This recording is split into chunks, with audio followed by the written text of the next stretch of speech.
In this video, we'll take a look at how to insert and delete extra rows and columns.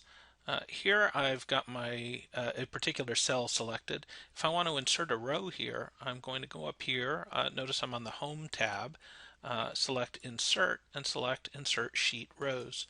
Now notice what happened is the row that I had selected got pushed down.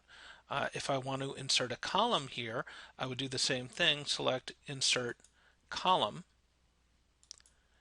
and the column that I had currently selected, the city column, got pushed over one to the right. You can delete rows and columns in much the same way, but this time select delete instead of insert. Delete row and delete column.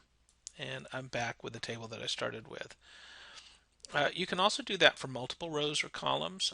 If I select maybe more than one row here and select insert rows, it gives me 4 new rows because I selected four rows there, and I could then go back and delete sheet rows, and I'll delete the 4 rows that I just created. I find it a little easier if I select entire rows instead of just individual cells. That way it's more clear to me that I'm selecting rows. This also gives me one other shortcut option.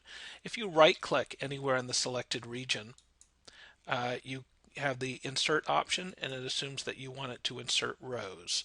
And then I can right click and select delete, and it will delete the rows.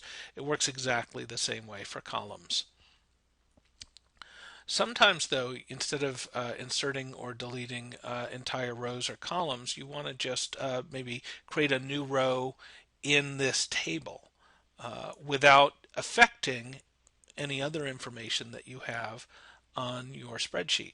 So what you would do then is select entirely the location where you'd like the new cells, select Insert Cells, and it wants to know what you want to happen with the cells you've currently selected. I want to shift them downward, and I've created a new row here without disrupting this run of numbers 1 through 6.